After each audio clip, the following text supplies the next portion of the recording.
BSc first year में इसके अंदर आज बात करते हैं नेक्स्ट इसके अंदर टॉपिक के बारे में। नेक्स्ट टॉपिक जो इसके अंदर पहले आपको बताया था इसके अंदर प्रोटोजोआ, उसका क्लासिफिकेशन।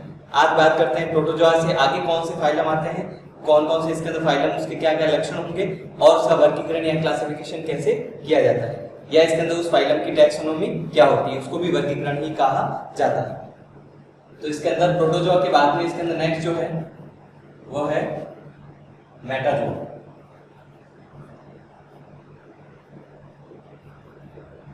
प्रोटोजोआ जो इसके अंदर संघ है या फाइलम जो होता है उसमें प्रोटोजोआ या इसके अंदर कह सकते हैं प्रोटिस्टा जगत के अंतर्गत आता है, वह जंतु इसमें पाए जाते हैं। और मेटाजोआ जो है इसमें दो भागों में इसको डिवाइड किया गया था, जिसमें इसके अंदर आपको बताया था कि इसके अंदर एक तो यूमेटाजोआ, एक होता है पैराजोआ। तो मेटाजोआ के अंतर्गत आता है पॉरीफेरा, इसके अंतर्गत आएगा पैराजोआ, और पैराजोआ में इसके अंदर फाइलम जो होगा वो होता है पॉरीफेरा। पॉरीफेरा फाइलम या संघ, पॉरीफेरा इसके अंदर फाइलम आता है इसके अंदर। तो आज बात करते हैं इसके अंदर पॉरीफेरा फाइलम के जंतु किस प्रकार के होते हैं और इसके अंदर पॉरीफेरा फाइलम जो है उसमें इसके अंदर कौन कौन से जंतु पाए जाएंगे।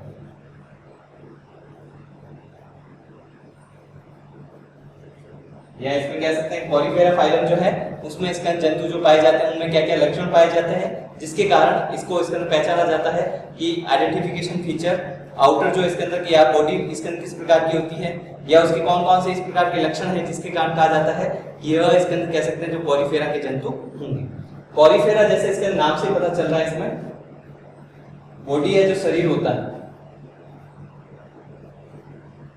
पोरस होता है, या जिसे कहा जाता है छिद्रित।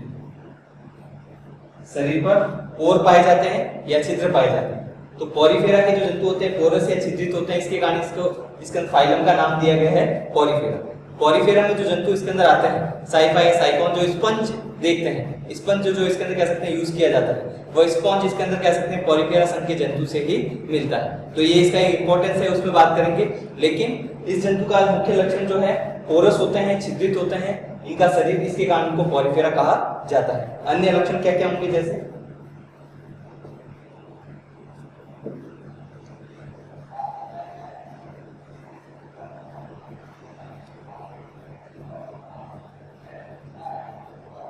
संघ पॉरीफेरा के लक्षण,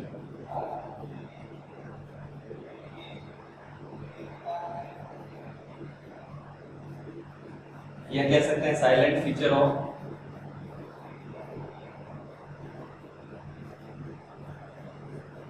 पॉरीफेरा फाइलम एनिमल।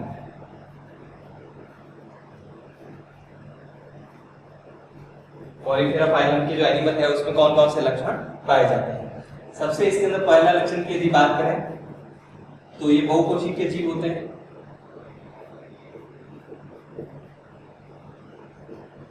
मल्टीसेलुलर होते हैं।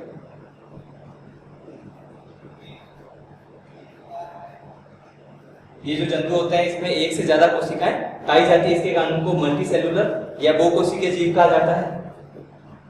सरल प्रकार के, ये कह सकते हैं सिंपल टाइप के ऑर्गेनिज्म, जीव जो है सिंपल प्रकार के हैं, ज्यादा इसमें कह सकते हैं कुछ भी जटिलता नहीं पाई जाती है, कॉम्प्लेक्सिटी नहीं पाई जाती है शरीर के अंदर। बहुकोशिकीय मल्टीसेलुलर ऑर्गेनिज्म होंगे। उसके अलावा इन जंतु में इसके अंदर जो अधिकतर होते हैं, अधिकतर जो जंतु होंगे असममित होते हैं, मोस्टली असिमेट्रिक एनिमल। जिसमें प्रोटोजोआ में जैसे इसके अंदर जो जंतु अमीबा है उसमें किसी प्रकार का शेप या आकार नहीं पाया जाता है, उसके कारण किसी प्रकार की सममिति नहीं होती है। तो इसमें भी ज्यादातर जंतु में इसके अंदर कह सकते हैं आकार या शेप इसके अंदर नहीं होने के कारण इसके अंदर जंतु जो पाए जाते हैं वह असममित होते हैं। इसमें इसके अंदर कह सकते हैं उसको दो समान भागों में डिवाइड नहीं किया जा सकता, टू इक्वल पार्ट में इसके अंदर जो इक्वल हाफ पार्ट होते हैं उसमें डिवाइड नहीं कर सकते। इसके कारण ज्यादातर जंतु जो होता है इसके अंदर उसमें सममिति जो पाई जाती है इसके अंदर वह अनुपस्थित होती है। इसके कारण उनको असममित या इसके अंदर कह सकते हैं असिमेट्रिकल एनिमल कहा जाता है। सेकंड इसके अंदर इसमें लक्षण जो पाया जाता है जो जंतु होते हैं शरीर पर कोर या जिसे कहा जाता है छिद्र, शरीर पर कोर या छिद्र पाए जाते हैं।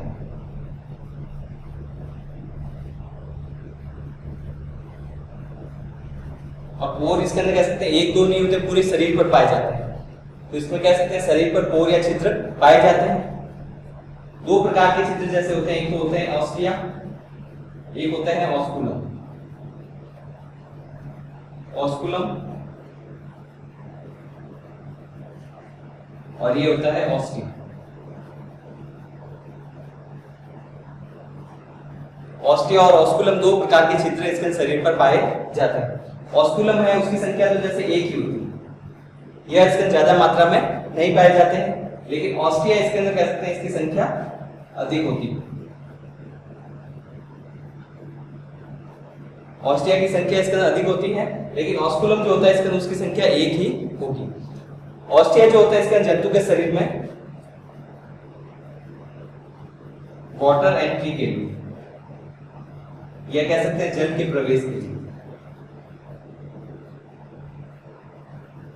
वाटर इसके अंदर कह सकते हैं जंतु के शरीर में एंटर करता है, इसके द्वारा ये पोर या छिद्र जो पाया जाता है उसके द्वारा एंटर करता है।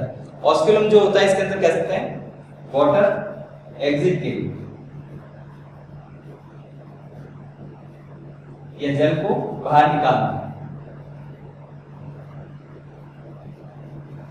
निकालने के लिए जो छिद्र पाया जाता है वह ऑस्कुलम होता है। तो शरीर पर इसके अंदर विभिन्न प्रकार के जो छिद्र पाए जाते हैं उसमें ऑस्टिया जो है वो तो जल की एंट्री के लिए होता है, वाटर एंट्री के लिए। ऑस्कुलम जो होता है इसके अंदर वह एक ही होता है, शरीर के ऊपर पाया जाता है, वह वाटर को इसके शरीर से बाहर निकालने के लिए, क्योंकि वाटर में पाए जाने वाले एनिमल है तो वाटर शरीर में एंटर करेगा और उसमें से जो भी ऑक्सीजन वगैरह है उसको यूज करेगा और वापस उसको बाहर निकाला जाएगा। तो इस प्रकार से वाटर को एग्जिट करने के लिए, बाहर निकालने के लिए छिद्र जो पाया जाता है उसको ऑस्कुलम कहा जाता है। तो इस प्रकार से जब शरीर पर एक तो पोर पाए जाते हैं, छिद्र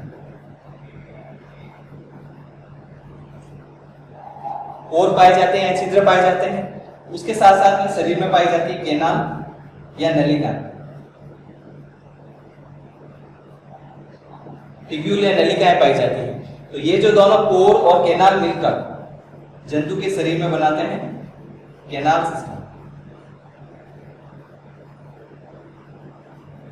केनाल सिस्टम है जिसको कहा जाता है नाल तंत्र, जो कि इसके अंदर तीन विभिन्न प्रकार के इसके अंदर केनाल सिस्टम पाए जाते हैं पोरिफेरस संघ के जंतु में। इसमें भी अलग अलग जो क्लासेस हैं, अलग अलग जो इसमें वर्ग होंगे उसमें अलग अलग प्रकार का इसके अंदर केनाल सिस्टम पाया जाएंगे। क्लासेस में इसके अंदर वापस बात करेंगे क्लासिफिकेशन के अंतर्गत। केनाल सिस्टम जो होता है वो पोर और नलिकाओं से मिलकर बना होता है। पोर शरीर में वाटर एंटर करने के लिए और केनाल से इसके अंदर कह सकते हैं शरीर के विभिन्न भागों में पहुंचाने के लिए, वापस इसके अंदर कह सकते हैं ऑस्कुलम के द्वारा जो छिद्र होता है उसके द्वारा जल बाहर निकलेगा। तो इस प्रकार से केनाल सिस्टम या नाल तंत्र जो होता है इसके जंतु के शरीर में वह एक तो पोषण में मदद करता है, उत्सर्जन में और श्वसन में।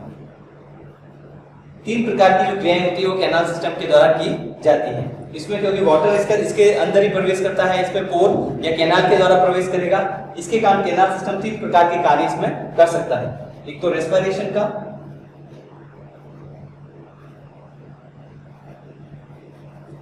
एक्सक्रीशन और न्यूट्रिशन या भोजन का।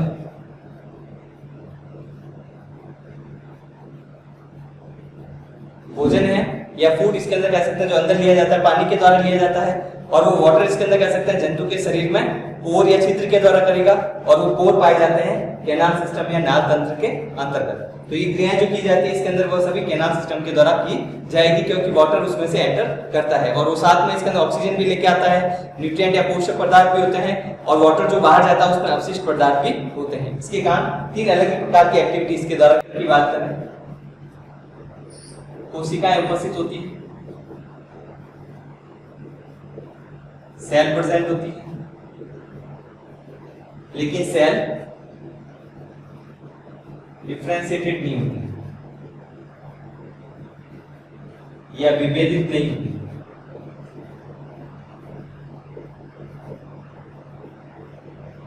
डिफरेंशिएशन या सेल डिफरेंशिएटेड इसके अंदर कह सकते हैं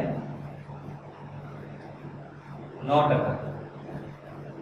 इसको कहा जाता है कि इसके अंदर जो कोशिका इसके अंदर पाई जा रही है उनको इसके अंदर उसका कार्य कौन सा कार्य करना है, कौन सा फंक्शन करना है, यह डिवाइड नहीं होता है। अलग अलग कोशिकाओं को अलग अलग प्रकार का कार्य करना डिवाइड नहीं होता है, इसके कारण इसके अंदर यह उत्तक नहीं बनाता,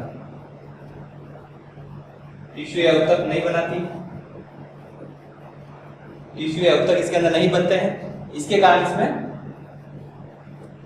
सेलुलर जो क्लास में इसके अंदर कह सकते हैं लेवल ऑफ ऑर्गेनाइजेशन के अंतर्गत भी बताया गया था। लेवल ऑफ ऑर्गेनाइजेशन जो पाया जाता है इसमें कि कोशिका जंतु के सारे कार्य कर रही है, टिश्यू या उत्तक नहीं कर रहे हैं, क्योंकि वो विभेदित ही नहीं होते या डिफरेंशिएटेड ही नहीं होते जो इस प्रकार का कार्य कर सके। इस कारण सेलुलर या जिसे कहा जाता है कोशिकीय संगठन का स्तर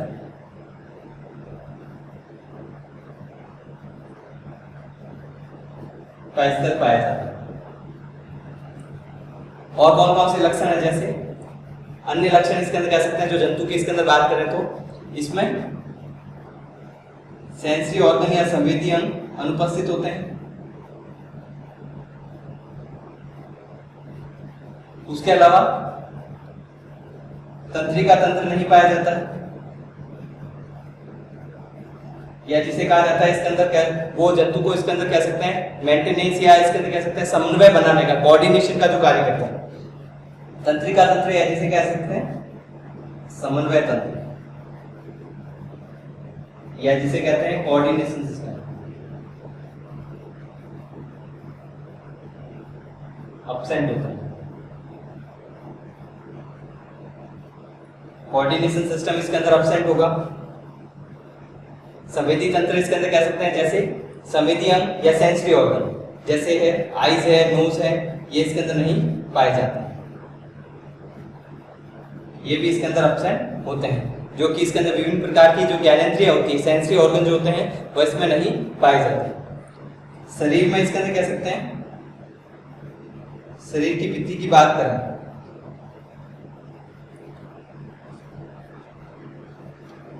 या शरीर की इसके अंदर बात करें तो 2 प्रकार की कोशिकाएं पाई जाती हैं, सेल या कोशिका। 2 टाइप की सेल इसके अंदर कह सकते हैं पाई जाती है। इसमें कौन कौन सी सेल होती है, जैसे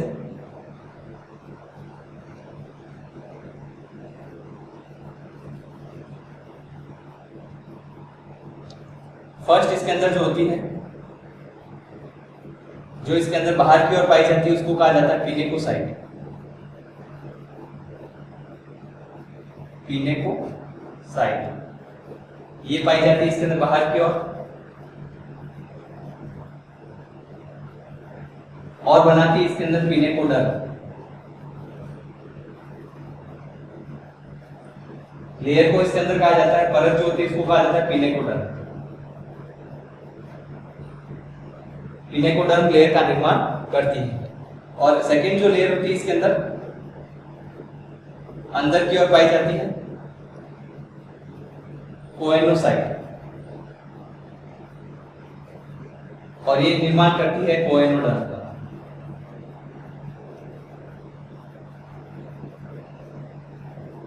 कोएनोडर्म लेयर का निर्माण करती है, जो कि इसके अंदर पाई जाने वाली कोशिकाओं की लेयर होती है।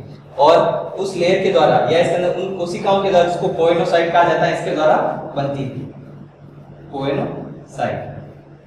तो दो कोशिका इसके अंदर कह सकते हैं पाई जाती है, जिसको कि इसके अंदर कह सकते हैं अन्य जंतु के एक्टोडर्म और एंडोडर्म के समान माना जाता है। एक्टोडर्म ये बाहर की ओर जैसे वो पिनेकोसाइट हो जाएगी, और कोएनोसाइट जो होती है अंदर की ओर वो एंडोडर्म के समान होगी, जिसको कोएनोसाइट कहा जाता है, और ये निर्माण करती है कोएनोडर्म लेयर का।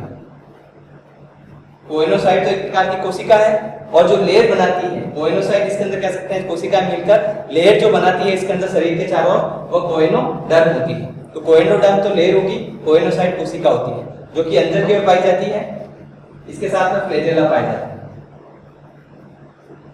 इस पर फ्लैजेला उपस्थित होते हैं।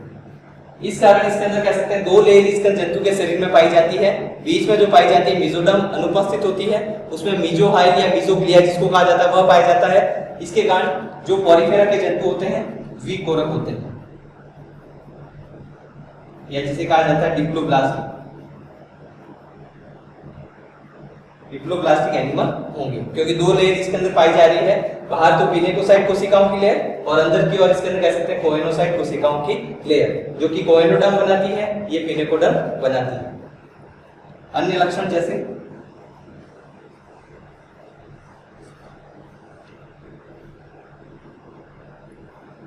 नेक्स्ट इसके अंदर की कैरेक्टर की बात करें, जैसे कोरक या इसके अंदर कह सकते हैं डिप्लोब्लास्टिक जंतु या द्विकोरक जंतु हो गए। उसके अलावा कोशिकाओं का विभेदन इसमें नहीं पाया जाता है, लेकिन एक क्रिया पाई जाती है इसके कहा जाता है पुनर्रचन, और एक होती है पुनरुद्भवन,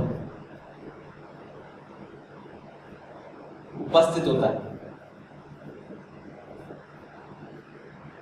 पुनरुद्भवन की क्रिया या जिसको पुनर्रचन जिसको कहा जाता है रिकॉन्स्टिट्यूशन, रिकॉन्स्टिट्यूशन, और पुनरुद्भवन जिसको कहा जाता है रीजनरेशन। ये इसके अंदर इसमें पाई जाती है। ऐसा क्यों होता है? क्योंकि इसके अंदर इसमें कोशिकाओं का विभेदन या डिफरेंशिएशन नहीं होता है, इसके कारण टिश्यू नहीं बनते, टिश्यू नहीं बनते। इसके कारण पुनर्रचन का मतलब होता है अलग अलग जो कोशिकाएं हैं इसके शरीर की, जो अलग अलग कोशिकाओं को यदि अलग अलग कर दिया जाए और वापस जब इसके अंदर कह सकते हैं जैसे किसी कपड़े से छानकर, रेशम के कपड़े से छानकर उसको अलग कर दिया जाए और वापस इसकी एक साथ रख दिया जाए, तो एक साथ वो इसके अंदर कलेक्ट हो जाएगी, संगठित हो जाएगी और वापस नया ऑर्गेनिज्म बन जाता है। इसमें इसके अंदर कह सकते हैं अलग अलग करने पर ऐसा नहीं होगा कि वापस उससे नए जंतु का निर्माण नहीं हो सकता। तो कह सकते हैं जो कोशिकाओं को अलग करके सेपरेट करके या अलग कर वापस संगठित कर सकते हैं।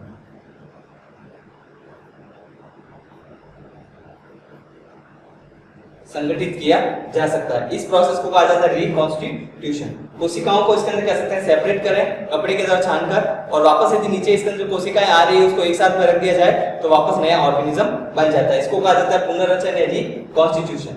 रीजनरेशन का अर्थ होता है इसके अंदर शरीर के छोटे से भाग से,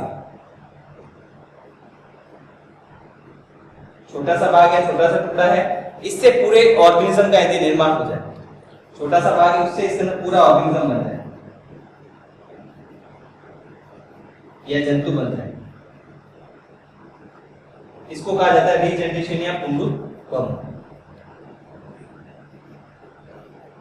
जो कि पॉलीफेरा में इसके अंदर कह सकते हैं अद्भुत क्षमता पाई जाती है रीजनरेशन या इसके अंदर पुनरुद्भवन की, और रिकॉन्स्टिट्यूशन या जिसे कहा जाता है इसके अंदर पुनर्रचन। ये दोनों क्रियाएं इसके अंदर कह सकते हैं पॉलीफेरा जंतु के इसके अंदर कह सकते हैं लक्षण होंगे।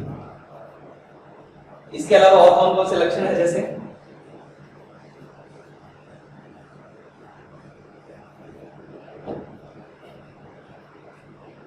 ये जंतु स्थानबद्ध होते हैं,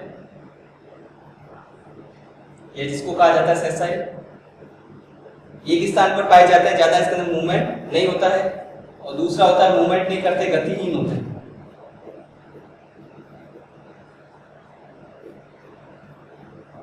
मूवमेंट किसी प्रकार का नहीं पाया जाता है। इसके कारण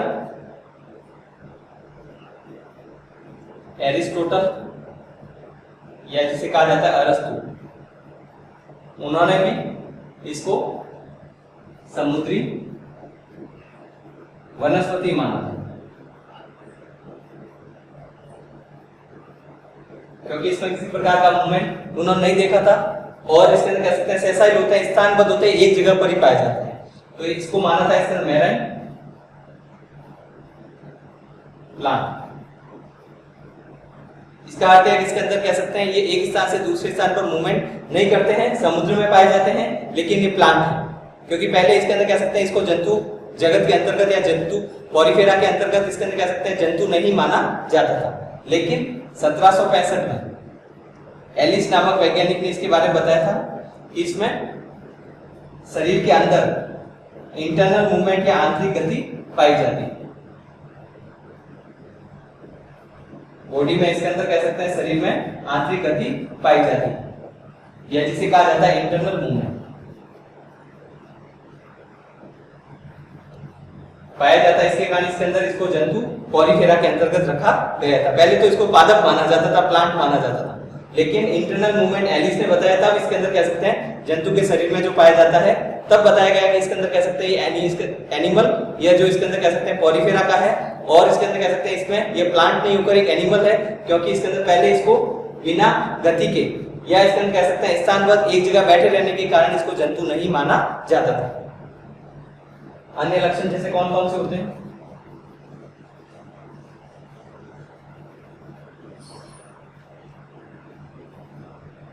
अंतःकंकाल उपस्थित होता है, एंडोस्केलेटन, अंतःकंकाल उपस्थित या जिसे कहा जाता है एंडोस्केलेटन होता है, और ये बना हुआ होता है स्पिक्यूल या जिसे कहा जाता है कंटिका, और फाइबर या जिसे कहा जाता है तंतु। ये दोनों मिलकर इसके अंदर कह सकते हैं कंटिकाएं और तंतु मिलकर जंतु के शरीर का अंतःकंकाल का निर्माण करते हैं। इसके कारण इसके अंदर जो एंडोस्केलेटन या कंकाल किस प्रकार का है उस आधार पर भी इसका वर्गीकरण किया जाता है। क्लासिफिकेशन इसके आधार पर किया जाएगा। वर्गीकरण का एक आधार होता है इसके अंदर इसका कंकाल, इससे मिलकर बना स्पिक्यूल या फाइबर से। स्पिक्यूल से कंटिकाएं जो नुकीली संरचनाएं होती है इस प्रकार की जंतु के शरीर में अंतःकंकाल का निर्माण करती है, और फाइबर जो होते हैं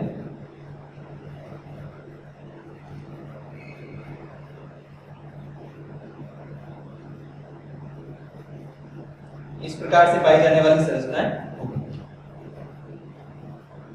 यह तो इसके अंदर कह सकते हैं तंतु होते हैं, और ये होते हैं इसके अंदर स्पिक्यूल या कंटिका, जिसके इसके अंदर कह सकते हैं जंतु का शरीर इसके अंदर कह सकते हैं इसके द्वारा बनता है। अन्य लक्षण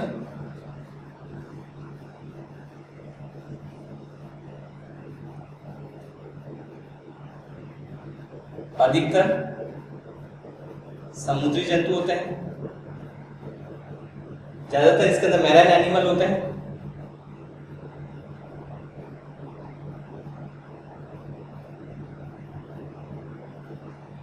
कुछ स्वच्छ जल में पाए जाते हैं।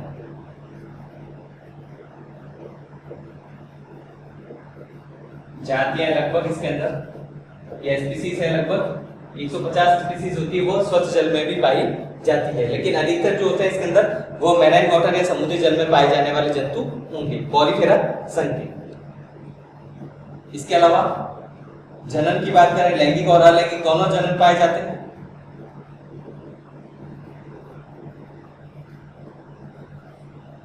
लैंगिक जनन भी इसमें पाया जाता है,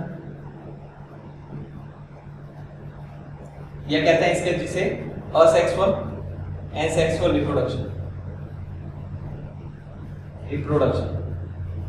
इसमें उपस्थित होता है। अलैंगिक जनन के अंतर्गत एक कोशिकाओं का समूह बनता है, सेल का ग्रुप बनता है, जिसे कहा जाता है कोशिका समूह या जिसे कहा जाता है जैमियो। यह अलैंगिक जनन के अंतर्गत बनता है, जिसे कहा जाता है कोशिकाओं का समूह या जिसे कहा जाता है जैमियो, जो कि इसके अंदर पॉरीफेरा संघ के जंतु में अलैंगिक जनन के अंतर्गत बनता है।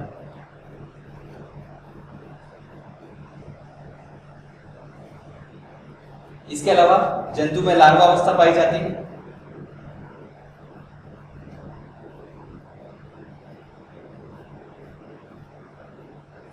इसे इसमें इसके अलावा इसके अंदर कह सकते हैं लार्वा अवस्था भी पाई जाती है, एम्फीब्लास्टुला होता है।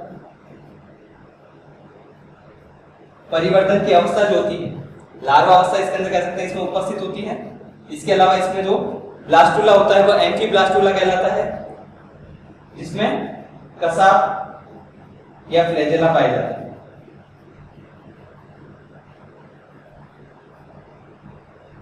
और इसमें आधे भाग पर इसके अंदर कह सकते हैं फ्लैजेला पाए जाते हैं, आधे भाग पर नहीं पाए जाते। इसके कारण इसके अंदर कह सकते हैं ऐसे जंतु को इसके अंदर एम्फीब्लास्टुला या जिसमें कसा पाए जाते हैं वह इसके अंदर उपस्थित होंगे। लार्वा अवस्था इसके अंदर पाई जाती है। उभयलिंगी जंतु होते हैं जिसको हर्मैफ्रोडाइट भी कहते हैं। हर्मैफ्रोडाइट या उभयलिंगी जंतु जिसे कहा जाता है, जिसमें नर और मादा जननांग जो होते हैं इसके अंदर वह एक जंतु में ही पाए जाएंगे। मेल और फीमेल रिप्रोडक्टिव ऑर्गन एक ही जंतु में पाए जाते हैं, अलग अलग जंतु में नहीं पाए जाते। इसके कारण को हर्मैफ्रोडाइट या उभयलिंगी कहा जाता है। इसके अलावा पॉलीफेरा के जो जंतु होते हैं वह इसके अंदर कह सकते हैं इवोल्यूशन या उद्विकास की दृष्टि से देखा जाए तो जो जंतु इसके अंदर उसके बाद में आए हैं उनमें इसके अंदर पॉलीफेरा के जंतु से सिलेंटेटा या टीनोफोरा या प्लेटिहेल्मिन्थस इसमें किसी प्रकार की कोई समानता नहीं पाई जाती है। किसी प्रकार से इसके अंदर कह सकते हैं वो इसके इक्वल नहीं होते हैं, उसमें ऐसा कोई लक्षण नहीं पाया जाता जिसके कारण इसके अंदर कहा जा सके कि इसके अंदर पॉलीफेरा से सिलेंटेटा का इसके अंदर कह सकते हैं ओरिजिन हुआ है या उद्भव हुआ है। इस कारण इसके अंदर कहा जा सकता है कि ऐसे जो जंतु होंगे जो इसके अंदर कह सकते हैं पॉलीफेरा संघ के अंतर्गत रखे जाते हैं, इवोल्यूशन की दृष्टि से इसके अंदर कह सकते हैं उसका कोई महत्व नहीं होता है। उद्विकास की दृष्टि से क्योंकि वहां पर इसमें ऐसे लक्षण पाए जाते हैं जो अन्य जंतु में किसी में नहीं पाए जाते, किसी में इसके अंदर कह सकते हैं इनके लक्षणों में समानता नहीं पाई जाएगी। इसके कारण इसके अंदर कह सकते हैं इवोल्यूशन यहाँ पर समाप्त हो जाता है और नए इसके अंदर प्रकार से जंतु का निर्माण हुआ था। कुछ इसके अंदर कह सकते हैं शरीर जैसे जंतु के समान दिखते हैं या बन सकते हैं उसके जैसे, लेकिन ज्यादातर जो लक्षण होते हैं पॉलीफेरा संघ में पाए जाने वाले अन्य जंतु के इसके अंदर कह सकते हैं संघ में नहीं पाए जाते। आगे